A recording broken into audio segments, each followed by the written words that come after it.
El juego de las citas. Historia de terror de Reddit, este caballero les cuenta. 3 años. Han pasado 3 años desde aquel incidente. 3 años desde que me arriesgué y me metí en el mundo de las citas.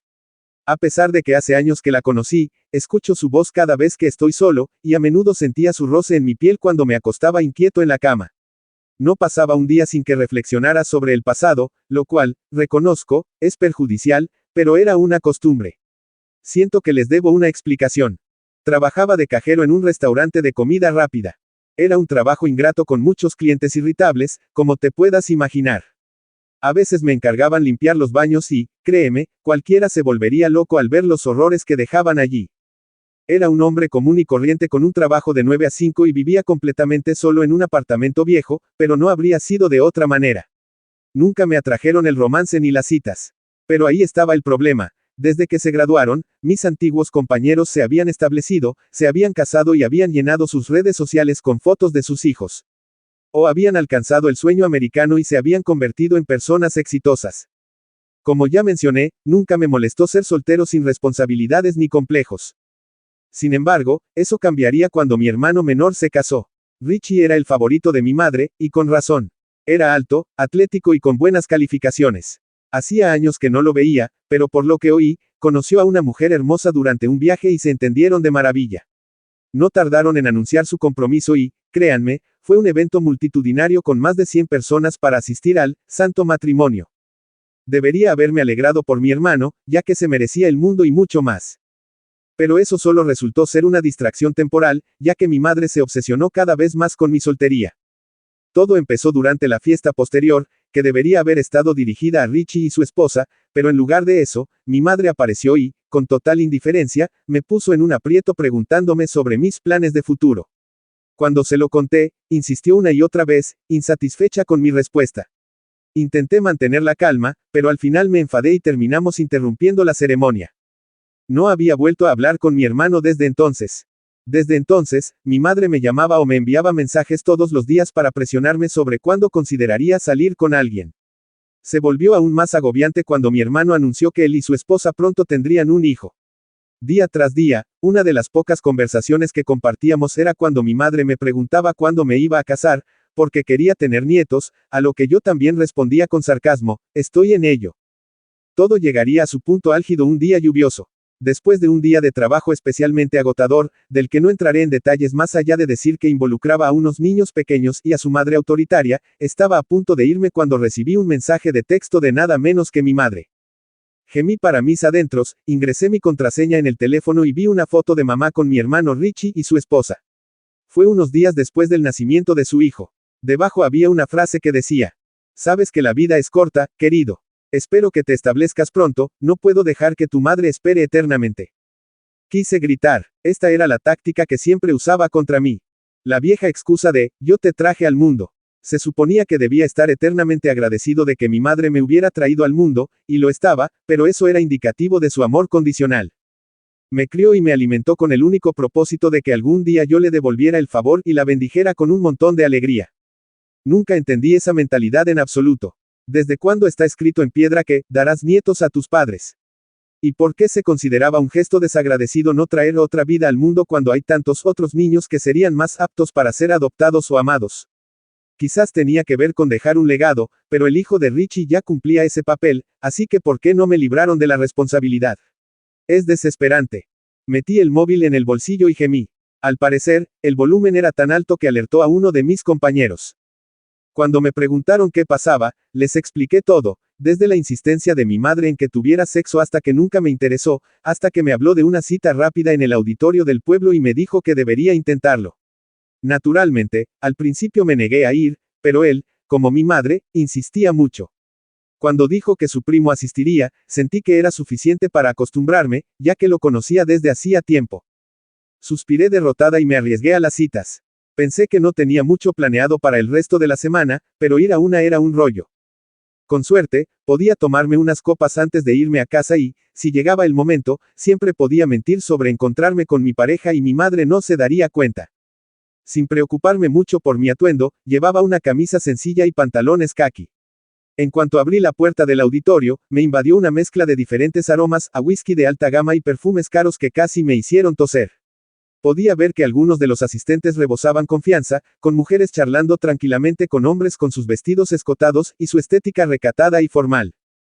Por si acaso, la prima de mi compañera de trabajo estaba allí y parecía tan indiferente como yo.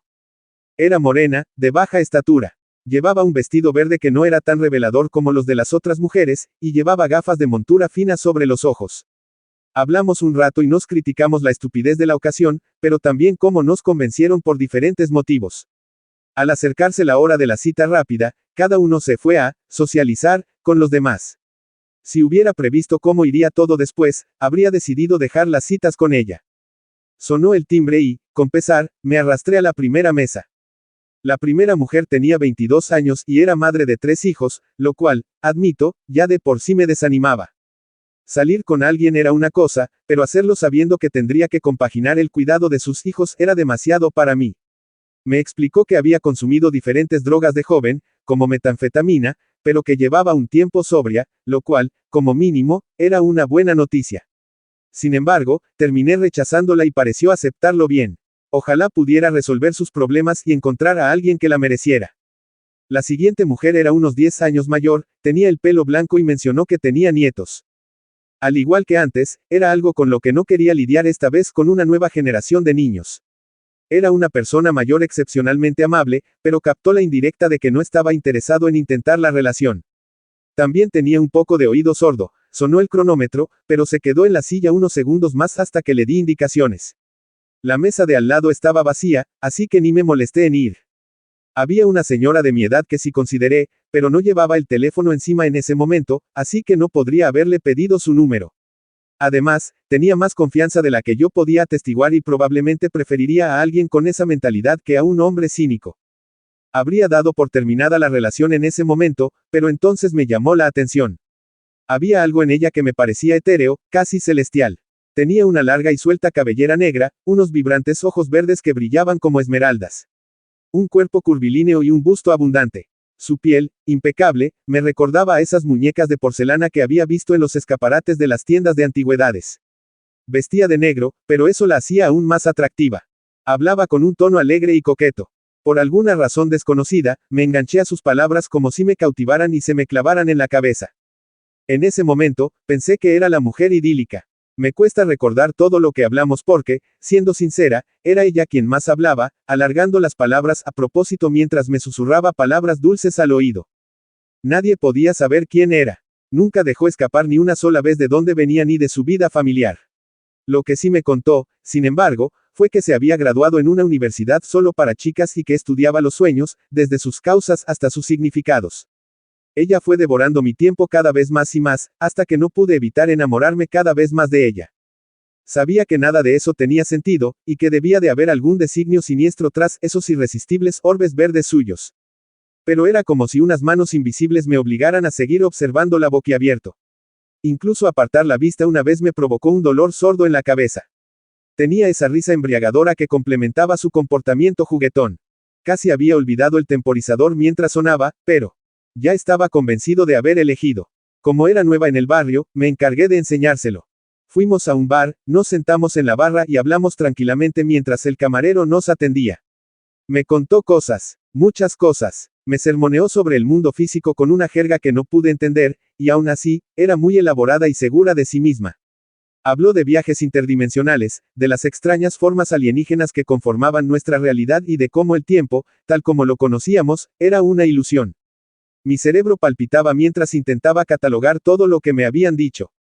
El recuerdo de esa noche seguía escapándose. Debió de haber pasado una eternidad desde que estuvimos juntos, porque de repente me encontré de vuelta en casa, con la mente hirviendo por todo lo sucedido. Estuve despierto durante horas hasta que sentí la necesidad de dormir tirando de mis párpados. Incluso en lo más recóndito de mi mente, la mujer apareció en mis sueños. Durante uno de los más extraños, vi mi alma proyectarse fuera de mi cuerpo con el chasquido de sus dedos y me reveló el plano astral. Todo lo que decía era cierto. Estructuras de tamaño y forma inconmensurables se construyeron con formas cada vez más extrañas, desconocidas en este mundo, y metal extraterrestre. Sin embargo, aún existían estas anomalías. Criaturas vivientes parecidas a estrellas de mar terrestres y células amorfas e incorpóreas del tamaño de un hombre. La mujer bailaba con estas abominaciones inhumanas, desprovista de ropa, y cantando extraños idiomas alienígenas. Ante un gran caldero negro, un cuchillo se manifestó en la negrura del aire, y ella lo asó bajo el fuego que encendía el horno. La hoja brillaba por el intenso calor y, al comprender lo que estaba a punto de hacer, intenté apartar la mirada, pero algo me impidió girar la cabeza con asco. La mujer sostuvo el brazo sobre la olla hirviendo y, con gran esfuerzo, se clavó la punta caliente en el antebrazo antes de caer. El aroma de su sangre rica en hierro me inundó la nariz mientras veía gotas carmesí caer en la mezcla espumosa. El chirrido aumentó unas octavas más, volviéndose cada vez más blasfemo. Entonces desperté sudando, descubriendo que había vuelto a mi cuerpo, pero mi alma estaba contaminada. No podía descifrar si era solo una pesadilla o si era real. Aún podía oler el olor a carne quemada y oír los estruendosos cánticos de adoración en mis oídos. Como me arrebataron la oportunidad de dormir, decidí pasar el rato viendo la televisión. Con el control remoto en la mano, presioné el botón para activar el aparato y cambié de canal con desinterés. La estática zumbaba mientras las imágenes empezaban a parpadear en la pantalla. Por alguna razón, me detuve en un canal. Detallaba un antiguo caso forense ocurrido hacía 1 o 2 años. Sin embargo, el caso parecía igual de reciente. Eran una familia conocida como los Denver. El patriarca de la familia, Kyle Denver, fue en su día un miembro muy activo de la comunidad, dirigiendo organizaciones benéficas para la ayuda en caso de desastres y postulándose a concejal en varias ocasiones durante las elecciones municipales. Se graduó de un colegio comunitario al este de la ciudad y trabajó en una fábrica durante 6 años. Kyle, padre soltero, criaba a su hijo mayor, Neil, y a su bebé, Frederick, ambos de 10 y 2 meses respectivamente. Todos quedaron impactados por las repentinas muertes, pero la policía lo consideró un asesinato-suicidio. Al parecer, Kyle no era tan estable como dejaba ver, o al menos esa era la teoría predominante. Lo que se sabe de Kyle es que conoció a una joven hace unos meses que parecía perfecta en todos los sentidos. Pero entonces ocurrió algo extraño. Kyle fue saliendo de casa cada vez menos, abandonando poco a poco las obras de caridad y el trabajo en el pueblo, hasta que un día lo dejó por completo. Su familia se enteró, pero cada vez que venían, era la mujer la que respondía, o él solo hablaba a través de la puerta. Los testigos informaron haberlo oído murmurar cosas en voz baja, pero nunca pudieron analizar completamente lo que intentaba decir. Cuando las autoridades encontraron su cuerpo, estaba en el pasillo con divagaciones desquiciadas garabateadas en las paredes. En la habitación contigua, encontraron a Neil con una bolsa alrededor de la cabeza, tan apretada que las cuerdas se le clavaban en la piel del cuello. El pequeño Frederick fue encontrado asfixiado mientras dormía en su cuna. Las autoridades fueron alertadas por primera vez cuando los profesores de Neil informaron sobre su inusual desaparición. Tras irrumpir en la casa, la policía se encontró con el cuerpo de Kyle, calcinado. Alrededor de la zona había continuos garabatos, algunos comenzando articulados antes de degenerar a medida que la mente de Kyle se desmoronaba. Su novia nunca fue encontrada. Mientras registraban la casa en busca de posibles motivos, se hizo evidente que estaba completamente destrozada, con agujeros en el suelo y ropa esparcida por toda la posilga. En su dormitorio, descubrieron sus escritos y quedaron horrorizados. Esta mujer, si se le puede llamar así, devastó mi vida. Durante incontables noches y meses, ella me ha dicho cosas, me ha susurrado cosas enloquecedoras al oído. Todavía oigo su voz en mi cabeza, violando mis pensamientos. Mancillando mi alma. Bajo sus atributos se esconde el alma más negra y pútrida, y lo único que puedo recomendar es que muera. No dejen su cadáver atrás. Ya fallé una vez, incineren el cuerpo. Esparzan las cenizas en los confines del mundo. No permitan que esta malvada mujer viva. Con la teoría generalizada de que Kyle enloqueció y mató a sus hijos antes que a sí mismo, el caso se dio por cerrado. Sin embargo, la familia de Kyle opinó que no era propio de él hacer algo así. Pero sin rastro del paradero de su novia, no había otros sospechosos potenciales. Vi el programa el resto de la noche y me dirigí a mi habitación a las 5 de la mañana. Al despertar, vi a mi cita rápida de pie junto a mí. ¡Qué extraño! No recordaba haberla dejado entrar. Todo mi ser me impulsaba a correr o a avisar a alguien, pero sus ojos esmeralda y su larga melena negra me cautivaron. Antes de que pudiera decir nada, sus palabras evasivas me atrajeron de nuevo. Había algo en su voz tan inhumano, pero a la vez tranquilizador. Al salir, no podía apartar el recuerdo de mi pesadilla. Todo parecía tan real. Cuanto más reflexionaba sobre la rareza, más me venía a la mente una fría hipótesis: se habría teletransportado a mi casa. Y, sin darme cuenta, ya tenía más citas con la sirena de pelo negro y me hundía aún más en sus encantos. Su risa embriagadora nunca dejaba de excitarme. A menudo, cuando salíamos, se frotaba contra mí, dándome acceso total a su cuerpo. Pasaron los días, luego las semanas. Era como arcilla en sus manos. Me encontré compartiendo mis secretos más profundos y oscuros con ella porque se sentía cómoda para desahogarme. Quizás esa fue la verdadera razón por la que siempre me habían indiferente las citas en el pasado. Que había pasado por cosas en las que decidí distanciarme de la gente por creer que me haría daño. Pasaron los meses y fue la experiencia más mágica que he tenido. Unos 7 meses después, decidí proponerle matrimonio a mi novia. Como era de esperar, dijo que sí y prácticamente se arrojó a mis brazos. Con eso, me sentí aliviado de no oír más a mi madre insistiéndome en que sentara cabeza. Después de que hiciera frecuentes visitas inesperadas a mi apartamento, la dejé mudarse conmigo. Si hubiera sabido de antemano lo mala decisión que era, habría terminado todo en ese momento. No sé cuándo empezó, pero empecé a perder el interés en salir de casa. Por su parte, mi prometida holgazaneaba por la casa leyendo y haciendo pequeñas provocaciones para llamar mi atención. No es que realmente tuviera que hacer nada, después de todo.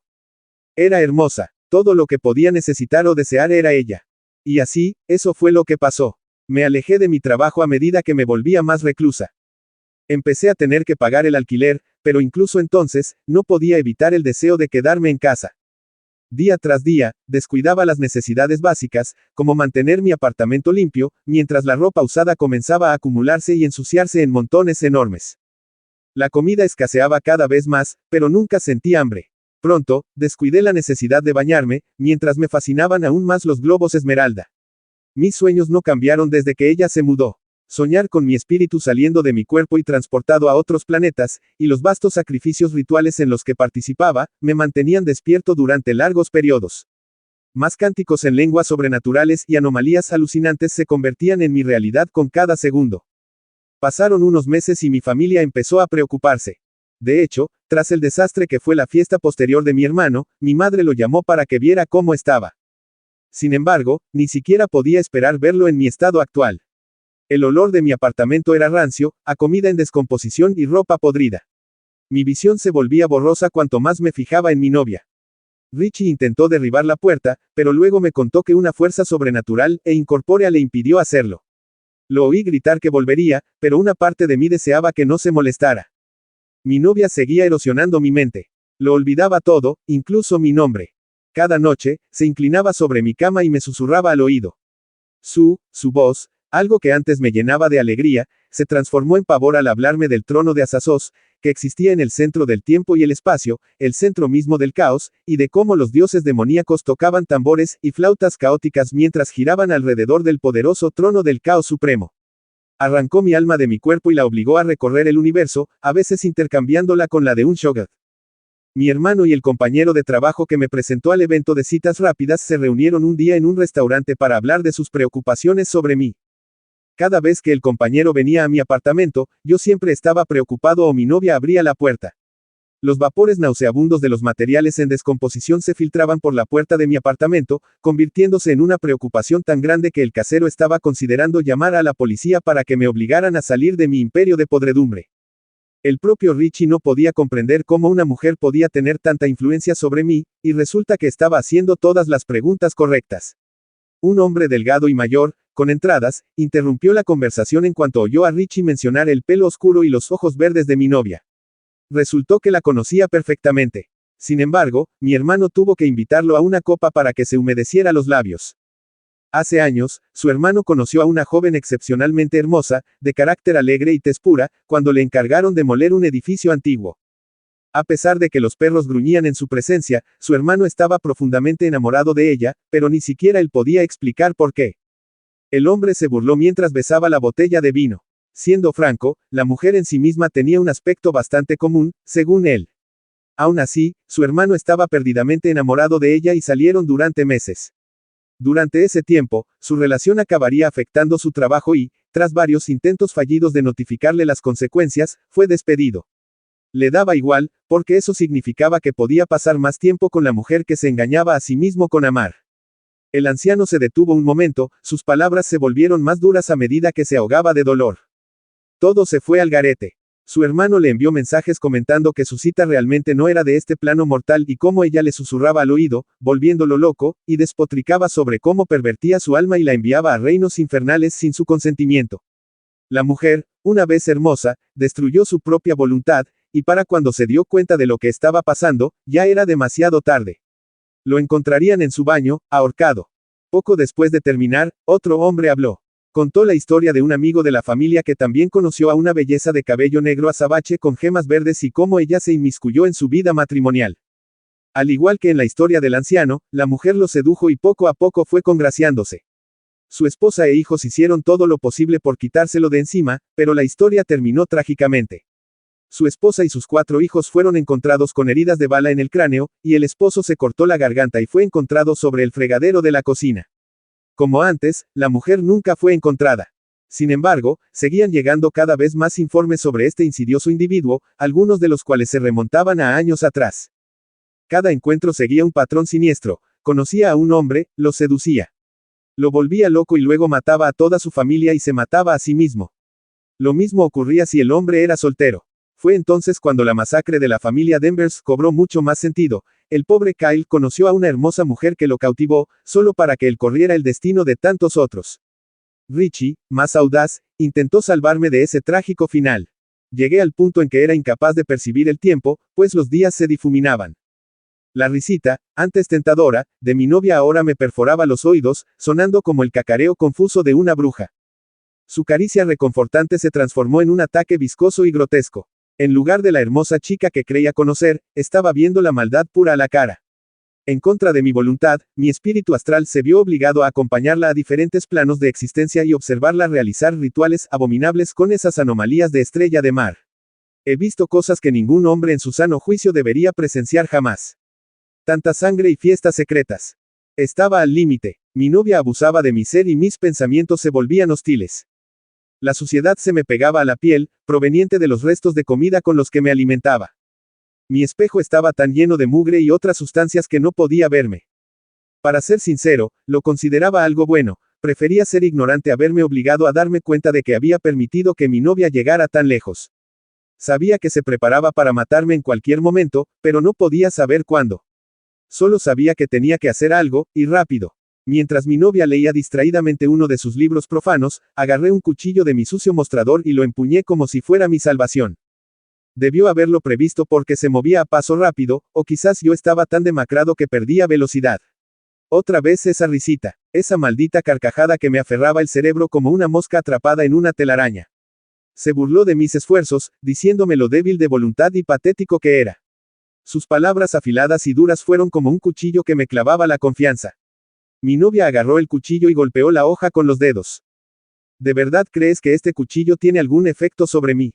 Al decir eso, lo que hizo a continuación me sobresaltó. Sin reaccionar mucho, con sus fríos ojos verdes mirándome fijamente, se cortó metódicamente los dedos con la cuchilla. Intenté que parara, pero continuó cerrándose, cortándose y cercenándose los apéndices hasta que cayeron al suelo. Eso en sí mismo, aunque impactante, no fue tan aterrador como su sangre. Habría pensado que, a pesar de todo, sangraría como los demás. Pero en lugar del olor a hierro y óxido al que estaba acostumbrado, la sangre de mi novia tenía un tinte amarillento y, su índice, anular y meñique se retorcían en el charco de sangre como un ser vivo. La sangre olía de un modo abominable y me provocó náuseas. De los muñones ensangrentados, emergieron pequeñas cabezas parecidas a las de mi novia. Parecían marionetas de dedo, pero ni siquiera ellas serían tan realistas. Mi novia me miró divertida ante mi reacción y flexionó los dedos mientras sus yoes más pequeños reían con la misma risa estridente. Me aparté de mi novia cuando se acercó con el cuchillo. Intenté resistirme con todas mis fuerzas, créeme que lo hice. Empujé, pateé y asesté puñetazos, pero todo fue inútil. Esta entidad me había dado una paliza. Lo último que recuerdo fue que me entregaran el cuchillo y un fuerte golpe en la puerta antes del anochecer. Desperté en el hospital, con mi compañero de trabajo y Richie a mi lado. Al bajar la vista, vi que tenía una puñalada en el pecho. De alguna manera, quizá gracias a la fuerza de voluntad que me quedaba, evité por poco que me atravesaran el corazón. Miré a Richie con confusión y, mientras intentaba explicarle lo que me había pasado, me respondió con un cálido abrazo. No sabía si alguna fuerza me protegió durante ese tiempo, o si no era mi hora de morir. En cualquier caso, con mi novia ya en el pasado, poco a poco pude reconstruir mi vida anterior. Limpié mi apartamento y volví a solicitar trabajo en el restaurante de comida rápida. Mi relación con mi madre mejoró después de que se disculpara efusivamente por lo que me había pasado. Nunca más se supo de mi novia. Lo único que las autoridades encontraron de ella fueron sus dedos y los gases asfixiantes y nocivos en los que se revolcaban. Aún así, sigo sintiendo que nunca se fue. A veces todavía la veo en sueños y siento el roce extraño de sus manos. Nunca podré olvidar del todo cómo ennegreció mi alma. Dale like, comenta, suscríbete y activa la campanita para más historias. Hasta pronto.